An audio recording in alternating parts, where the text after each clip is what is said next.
Penyu lovers berkenaan dengan meme coin ya. Jadi token penyu itu kan termasuk jenis meme coin. Jadi bahasan video ini apakah token penyu itu bisa menjadi meme coin potensial tahun 2024. Tentu ada alasan-alasan tersebut. Nah, yang pertama itu karena token penyu dipandang sebelah mata. Jadi ini menarik nih. Kenapa dipandang sebelah mata menjadi sebuah token yang potensial, menjadi sebuah aset yang memiliki sebuah potensi di masa yang akan datang. Jadi ada seseorang, kawan juga mengatakan bahwa token penyu ini tidak ada apa-apanya ketika dibandingkan dengan kripto yang lain. Sudah listing di exchanger, sudah mudah untuk bisa melakukan perdagangan. Nah, disitulah sebenarnya anomalinya yang ada. Ketika token penyu berada di exchanger nantinya, tentu harganya tidak dengan harga sekarang. Hari ini bisa mendapatkan token penyu atau membeli di DEX marketnya misalnya, itu harga token penyu itu 0,09 kali ujungnya 1 ataupun 2. Jadi harganya sangat murah. Jadi dengan uang jajan, uang recehan, itu ketika di-swap atau dibelikan ke token penyu, itu bisa miliaran token penyu yang didapat untuk hari ini. Itulah potensinya.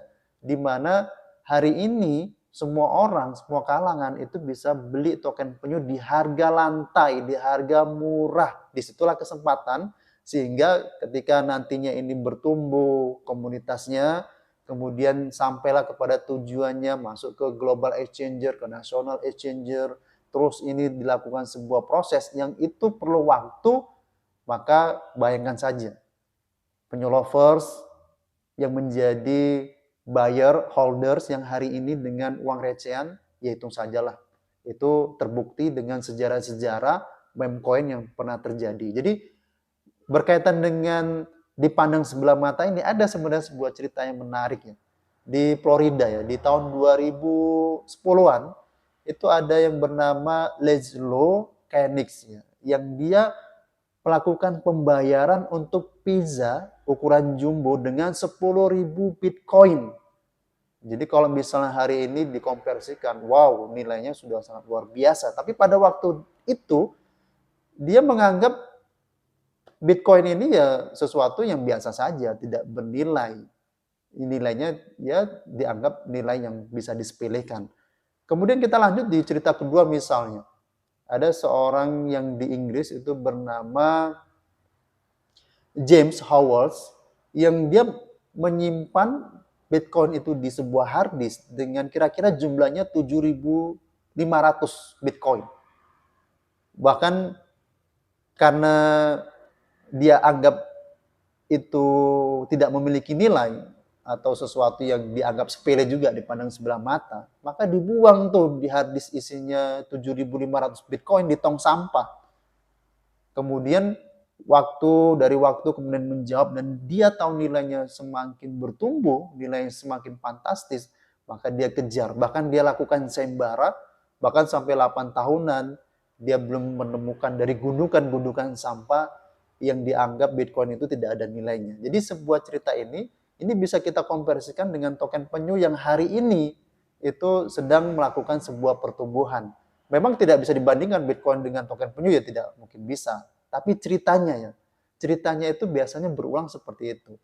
Nah, kalau misalnya kita bandingkan dengan token yang sejenis misalnya dengan Shiba Inu, di tahun 2020 juga dianggap sangat sepele ya, dianggap sesuatu produk token yang dia tidak memiliki nilai. Bahkan sempat juga terjadi sebuah penurunan yang sangat dahsyat ya. Jadi kira-kira misalnya tahun 2020-an di Agustus, orang membeli $1.000 dikonversikan ke Shiba pada waktu itu. Kira-kira di 3 bulan kemudian itu nilai drop hingga $1.000 tadi itu bernilai di angka $2 saja. Nah, kan tetapi dari proses pertumbuhan, maka kita bisa lihat hari ini, ya kalau misalnya pada waktu itu tahun 2020 di Agustus kita beli ratusan ribu saja, bahkan sampai jutaan, ya pasti sudah miliaran lah dihitung dengan harga hari ini, dan itu logis dan itu sudah kenyataan terjadi dan hari ini itu bisa dilihat, bahkan dirasakan banyak orang lah. Nah, jadi cerita-cerita tersebut itu seharusnya menjadi pola yang terus bisa berulang dengan token penyu hari ini yang juga disepelekan, yang dianggap tidak bernilai, tapi disitulah potensinya. Disitulah kita masuk. Jadi suatu potensi itu kan karena ada sebuah peluang. Peluang itu terjadi ketika kita masuk pada waktu yang tepat. Nah, disinilah waktu di mana token penyu ini bisa menjadi meme coin potensial di tahun 2024 ini untuk dibeli ya. Jadi tahun-tahun berikutnya, di waktu-waktu berikutnya itulah yang menjadi potensi untuk bagaimana portfolio kita, aset kita itu berkali-kali lipat. Kemudian yang kedua, kalau token penyu ini dibangun dengan sebuah ekosistem. Jadi dia bukan hanya sekedar token penyu sejenis meme coin seperti yang lain yang lucu-lucuan untuk hadiah-hadiah, kemudian banyak digunakan sebagai spekulasi di mana orang-orang ataupun trader, investor membeli harga murah dan saat listing kemudian harga up dan mereka cuan. Jadi tidak hanya seperti itu. Token penyu itu pertama ya, ada sebuah ekosistem yang digunakan deflationary ya token. Ada pembakaran token terhadap penyu yang di awal penciptanya itu 210 triliun, di tahun 2027 karena ada pembakaran, maka total supply-nya hanya menjadi 157,5 triliun saja. Jadi ini akan semakin memperkuat nilai karena ada skema deflasi tadi ya. Kemudian ada ekosistem staking plus referral, di mana ini memang perdana sekali, satu-satunya untuk blockchain core menggunakan Web3 atau decentralized application. Jadi cukup mudah ya, hanya di MetaMask misalnya, staker itu bisa melakukan staking, kemudian mendapatkan imbalan, mendapatkan reward berupa token penyu. Jadi sambil menunggu harga token penyu semakin bertumbuh, semakin naik, maka holders itu bisa menumbuhkan aset token penyunya dengan melakukan staking. Kemudian juga bisa mereferensikan dari link Web3-nya untuk digunakan staker baru atau mitra baru melakukan staking. Dia akan mendapatkan reward berupa token penyu secara gratis sesuai dengan level-level yang ada. Dibangun di 4 level dan di level pertama cukup menarik ya, karena lumayan angkanya, yaitu mendapatkan 2% dari total yang di staking ya. Jadi itu staking pertama. Kalau misalnya ada mitra atau staker baru tadi melakukan staking yang kedua, yang ketiga, maka yang mereferensikan akan juga mendapatkan dari reward gratis berupa token penyu. Itu yang kedua. Kemudian yang ketiga, dibangun sebuah ekosistem sinyal trading spot crypto ya. Ini juga menarik. Walaupun informasi ini belum tersebar, tapi ada beberapa kemarin berminat sekali itu dari luar ya, bukan dari Indonesia. Makanya yang harusnya kita menggunakan di channel tadi menggunakan bahasa Indonesia, kita ubah ke bahasa Inggris supaya ini ya bisa digunakan untuk global. Jadi bagi para trader pemula khususnya itu kan sangat butuh sekali ya informasi di mana dia bisa mendapatkan sinyal sebuah kripto yang bagus untuk dibeli. Kemudian ada panduan di mana dia harus setel harga jualnya, sehingga ketika itu dilakukan, dia cukup ikuti panduan dari sinyal, dia setel harga, habis itu dia rebahan, dia bisa tiduran, dia bisa santai sambil menunggu cuan yang ada. Kemudian informasi-informasi juga itu penting untuk bagaimana bisa mengambil sebuah pilihan yang bijak dalam melakukan perdagangan kripto ya. Dalam hal ini memang yang dilakukan adalah spot. Nah, ketika ekosistem ini berjalan di mana walaupun sinyal ini gratis, tapi ada syaratnya.